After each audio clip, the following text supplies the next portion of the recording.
Hello there, lovely people, it's Alex from Nintendo Life here, and today we're going to be talking about what else? Mario Kart 8 Deluxe. In fact, we're going to review it. Now, as this is a remake, we're not going to bleat on and on about all the old stuff, more focus on the new stuff that makes this version, well, new. No waffling this time, let's get right into things.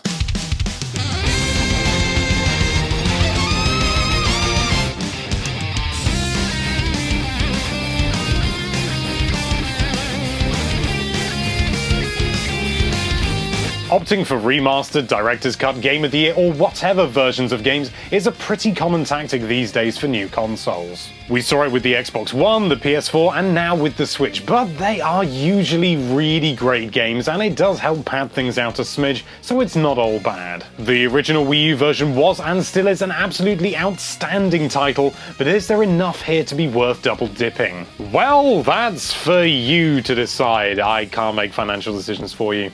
I'm not qualified. The leap to Mario Kart 8 felt like a big one, not just graphically, but mechanically as well. The refinements of years of trial and error culminated in what was definitely Mario Kart, but arguably also the most well-rounded entry to date. So bringing all that over to the Switch makes sense, and the polished fat trimming and all the extra features really help make the deluxe version feel all the sweeter. But much as you'd expect, the game looks pretty much exactly the same. There are a few graphical flares here and there, such as confetti on the floor of the finish line, but apart from that, the biggest visual change is that it's pumping out a proper 1080p at 60 frames a second, losing that single frame skip that annoyed so many fans of Digital Foundry. For most people, this isn't going to make much of a difference, but for the few for whom it does, enjoy it. More importantly, the game runs just as well in handheld as it does when docked, showing absolutely no alteration in performance beyond the drop to 720p, which honestly still looks great given the screen's size. Compare it to the last portable game in the series being Mario Kart 7 and, well, the difference is just a little bit staggering. Now let's talk about the actual features of the game. You know, the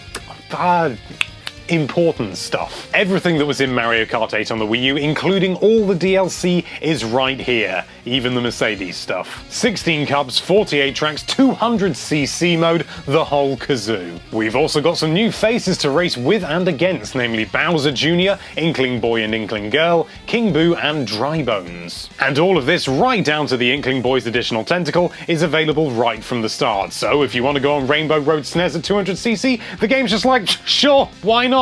Fall off that edge as much as you like, chap. This makes sense, as for any veterans who played the original, going through and unlocking everything all over again just sounds like a lot of busy work. You still do have to unlock all the different kart options though, so there is still some progression. But what if you're not a veteran? What's in it for you? Well, if you are or you have a small child, or you or someone you want to play with isn't very good, there are a few assistance options which can help such players out when they may otherwise falter. There's an auto-accelerate option which accelerates the vehicle for you without having to press A, and the infamous smart steering which has caused such a furore amongst some players. This makes it essentially impossible to drive off the edge as the game brakes and steers you round any little corner like that, and even if you actively try and do it, the game will just be like, no, you're going this way. While some people seem to think that this will make little Jennifer become Mario Kart 8 Deluxe World Champion 2017 at the ripe old age of not actually being born yet, your movements are limited to just the track, so no shortcuts, and you can't do the third tier drifting boost with this thing on either. Oh yeah, that's another new feature as well. If you drift for long enough, your sparks will turn from blue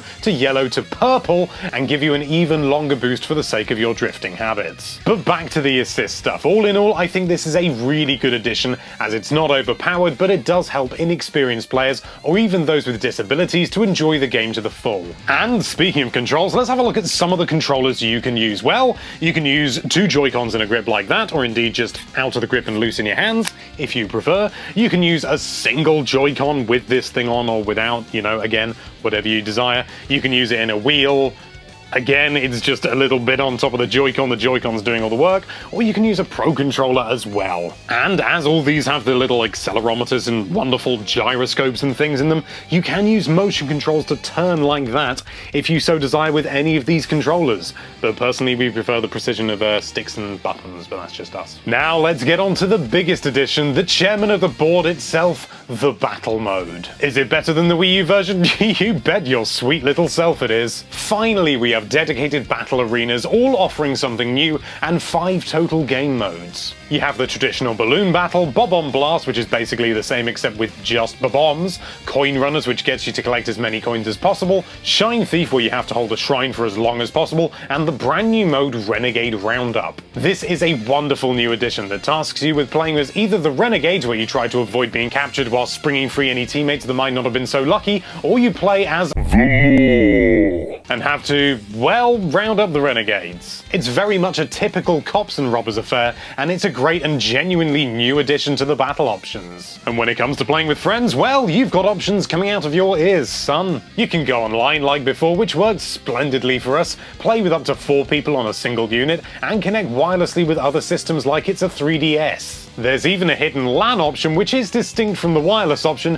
and we'll be talking about it more in a future video. So no matter how you want to play with others, you are covered, although sadly when playing with 3 or 4 players, the frame rate does drop to 30 frames a second, just like on the Wii U, although that's only on the single console, not when you're playing wirelessly. So what's the final verdict of this re-release? Do we scale back the praise because it's got a load of content we've seen before, or do we just judge it on its own merits as a standalone thing? We've opted for the latter because amongst so many other reasons, there are so many people who haven't played the Wii U version, so for many people it's going to be a brand new game, and as such we are proud to give Mario Kart 8 Deluxe a 10 out of 10. It's the second one on the Switch already. Our main caveat with the Wii U version was the poor battle mode, but now that that has been fully overhauled to something worthy of the game it resides within, we had no choice but to give this game the top prize. It's the ultimate edition of Mario Kart 8, and it more than makes up for all the little mistakes of the original, and that was still an incredible game. If you own a Switch, then we'll be honest, this is just a no-brainer,